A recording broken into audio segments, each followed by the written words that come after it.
Before we get into it, I need to acknowledge a couple people, as without them, this season of the episode guide wouldn't exist. Links to all of their books, projects, and socials are in the description. As always, my friend Mark Field and his book, The Basis for My Understanding of the Show, Buffy the Vampire Slayer, Myth, Metaphor, and Morality. My producer and partner Lonnie, who keeps this whole thing from going off the rails. Author of many books, she has created a guide for telling your own stories called How Story Works. Mr. Jack Cram, video editor, moderator, and a guy who makes this whole process a lot less painful. Sarah E., who helped me get my head around family and runs an insightful YouTube channel called The Fat Culture Critic. Sir Josh, who helps keep our live streams running smoothly and is going to be co-writing some Angel videos with me. And of course, big thanks to our Patreon donors and YouTube members, without whom I would not have been able to eat, let alone make these videos. Patreon and YouTube members are now getting early access, content as it's finished, along with our long-running Buffyverse discussion group. Links below if you want in. All right, after 5 years,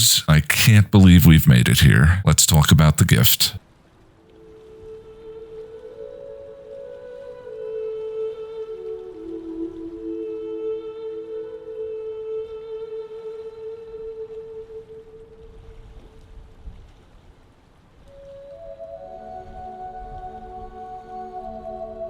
Of course, all of this has happened before. It wasn't our world anymore.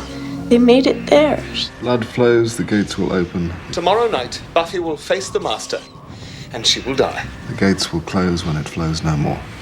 When Dawn is dead.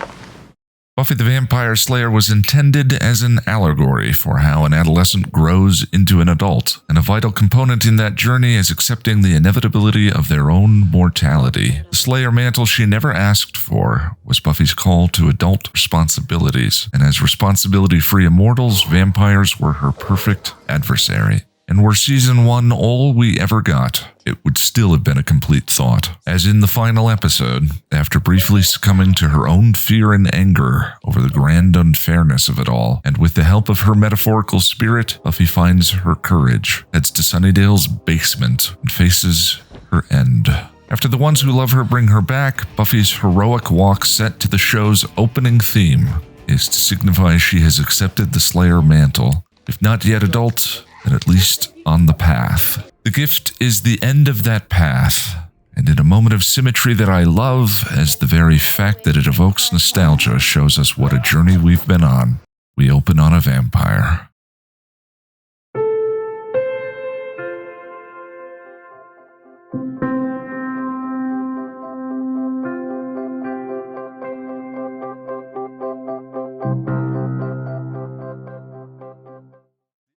This vampire must be new in town because he hasn't heard of Buffy. Buffy slays him in the classic fashion, and her interaction with the victim she just saved restates the show's entire premise.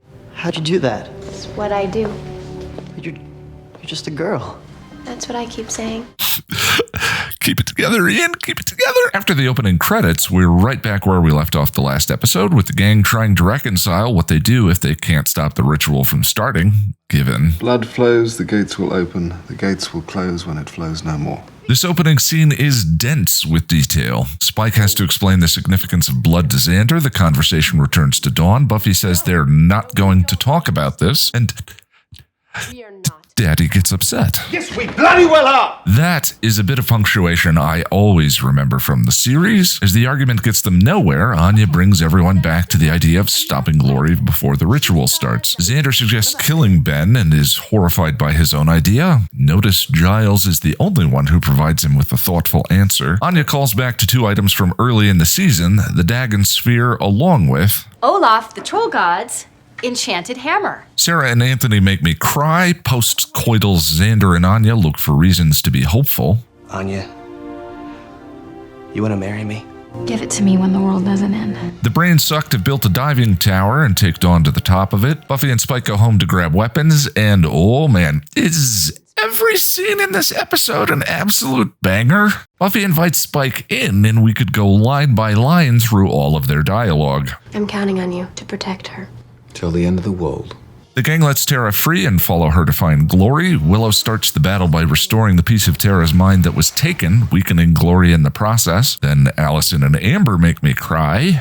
A got so lost. I will always find you. Buffy and Glory attempt to find their way up to Dawn. As they do, Doc shows up in one of the creepiest scenes in the season. Michelle does a wonderful job with Dawn's reaction when Doc uses the phrase her splendidness and she realizes she isn't safe. Spike rushes the tower, Doc throws him off and bleeds Dawn. Buffy defeats Glory and Doc, unties Dawn, but it's too late. Of course, all of this has happened before. The Hellmouth opened, Kothla woke up, and the mayor ascended. But the gift is a high-wire magic trick, and not only does that repetition not feel redundant, it feels vital. This is how many apocalypses for us now? Feels like 100. We'll return to the tower in a minute, but this episode, written by Whedon, DeKnight, and Rebecca Kirshner, remains my favorite in this series. At times, a tropey, joyful heist, a rumination on despair, and a profound meditation on sacrifice. The couch conversation is one of my favorite scenes in the series. I've written about the many personally significant moments for me in my first run-through of the show. Prophecy Girl was the first glimpse I got of the series I was going to fall in love with. Innocence was the point where I knew there was no turning back, and Buffy and Giles on the couch was probably the first time I realized I was seeing myself in the show. But every single engrossing scene in this episode is overflowing with things we could talk about. Tell me to kill my sister. And of course, it's a Joss episode, so there are about 50 surprises and clap lines. She's with me. Couldn't understand my pain. And I'll just have to settle for causing it. It's a higher power trying to tell me through bunnies that we're all gonna die. Oh, God. I began this season of the episode guides with a reading of one of my favorite poems, Robert Frost's Stopping by Woods on a Snowy Evening. I'm not going to read through the entire poem again here, but you might want to listen to the opening of my Buffy vs. Dracula video to have it fresh in your mind. Link to that video is appearing in the top right corner of this one now. In brief, the poem is about a traveler journeying at night, stopping to consider the peace and quiet of tranquil woods. In a moment of clarity, they realize they find comfort, even temptation, in the stillness, before eventually continuing on their journey. Most interpretations I've read consider the poem to be about death, but for me, its thematic connection to Buffy hinges almost entirely on one word. The woods are lovely, dark and deep, but I have promises to keep, and miles to go before I sleep. The word "but" is maybe the most important because it is the word that indicates that the traveler is making a choice. There are 2 references to Frost's poem I know of in the show, but if you've caught more, let me know down in the comments. The first is a rather ironic reference Buffy makes to it in the prom. Giles, we get it. Miles to go before we sleep. One night of glory, not too much to ask. And the second was made by Faith in Buffy's Dream from Graduation Day Part 2. Miles to go. Little Miss Muffet counting down from 730. Though David Fury has said the reference to this line he put in Real Me wasn't intended when Joss wrote Graduation Day 2 seasons previous. I know you. Curtain Way. Faith's mention of Little Miss Muffet now works as foreshadowing of Dawn's arrival. Or, since Dawn is a part of Buffy, another reading is that Faith was referring to Buffy, and the brain sucked in Real Me was perceiving some bit of Buffy in Dawn. Because of its connection to Frost's poem, the 730 part of the line refers to the fact that approximately 730 days from the airing of Graduation Day Part 2, Buffy was going to die in the gift. A year later, when Buffy is dreaming and restless and looks at the clock, the 730 number appears again. It's so late. Oh, that clock's completely wrong. The clock is now wrong because time is passing, and the end is already closer than she thinks. Restless could be considered both a coda for Season 4 and a prelude to Season 5, specifically in the ways in which Buffy's dream laid out the themes we were going to explore, from the isolating and destructive nature of the Slayer power to Tara's warning of the impending dawn. You think you know What you are, what's to come? you haven't even begun. In Buffy vs. Dracula, at the top of her Slayer game, Buffy meets the Great Master, Peter, who offers her knowledge of herself that she may not already have. I'm the good guy, remember? Perhaps, but your power is rooted in darkness. All he requires from her to do so is that she give up her freedom in the process. Buffy handles his offer in a very Buffy way. That was gross.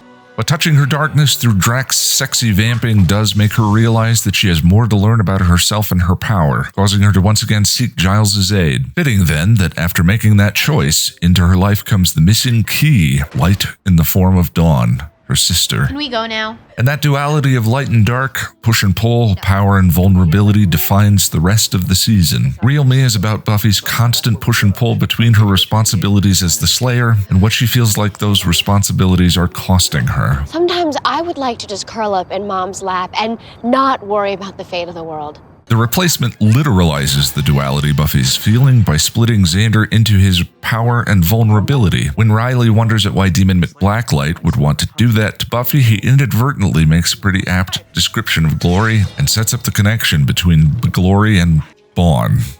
Duffy? Yeah, Buffy and Dawn. Slayer half would be like Slayer concentrate, pretty unkillable. The culmination of the episode is in Xander accepting that both halves of him are necessary and vital for his complete identity. One aspect of the first part of Season 5 I really enjoy was its gentleness, which felt like a calming metronomic rise and fall of day in and day out. Buffy is shown as so much a master slayer that it may at times verge on boring, but entropy's most powerful weapon is time, and that daily tide unchecked can have an eroding effect on our foundations, as in this case, enough conversations with Riley went unhad or unfinished. Buffy's like nobody else in the world, but she doesn't love me.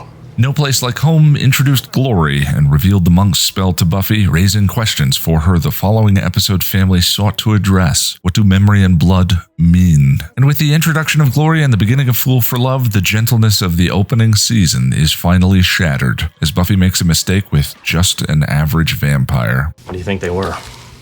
Vampire.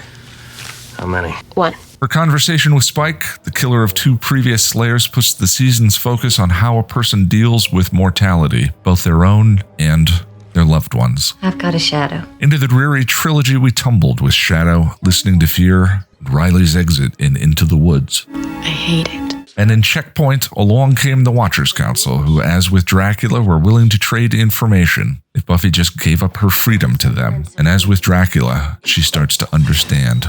Power. I have it. They don't. In Blood Ties, Dawn finds out, and her moment of self-harm foreshadows the tower in The Gift, as does Buffy's reassurance that whatever has come before, the two of them are sisters and connected. It's Summer's blood.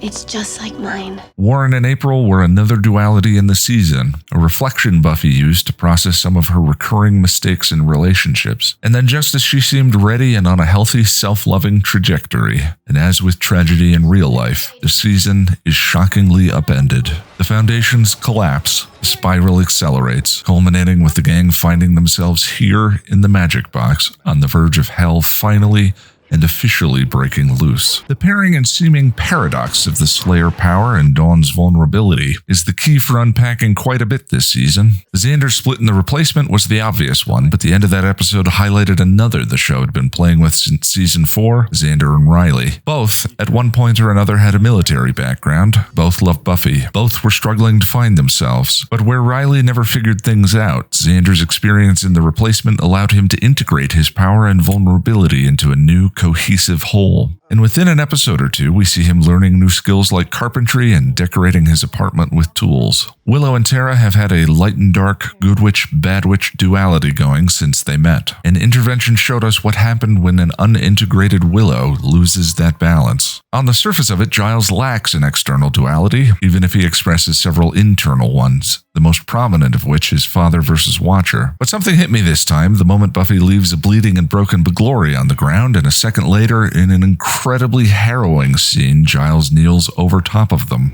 Can you move? Giles' most prominent twin just didn't make an appearance this season. Back in Season 3, Giles is helping Buffy study for the SATs and reads her a definition. See, all systems tend towards chaos. The definition of entropy. And Halloween is the episode in which we meet Ethan, the self-declared humble servant of chaos. Ethan's few appearances portray him as just that, not particularly particularly evil in any way. In fact, he's pretty lovable. Evil just happens more as a byproduct of his two first loves, himself and sowing chaos. Throughout the series, the show has mostly portrayed institutions as amoral. Whether it was government, religion, the Initiative, or the Watchers Council, their end is order through the consolidation of power, even if sacrifices need to be made. Anthony Stewart Head has given Giles a wonderful affectation in the way he often removes his glasses when he's switching from Buffy's Watcher to Father figure. But he even says to Buffy in this episode, But I've sworn to protect this sorry world, and sometimes that means saying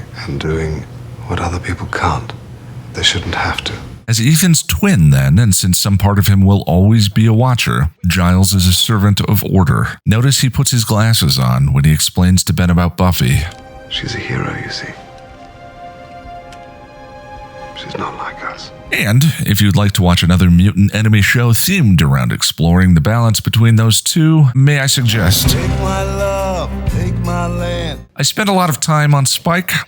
Phrasing? I talked a lot about Spike in Fool for Love, so I'm not going to go too deep here, except to say whatever he may read into it, the intimacy between he and Buffy, often defined by silence, is some of my favorite in the series. Whether it was sitting together on her back porch, or all the things Buffy didn't say about the kiss, or her willingness to just listen to him hear, their stairwell scene chokes me up every single time, and I love the way it evokes Fool for Love. I know I'm a bad poet, but I'm a good man.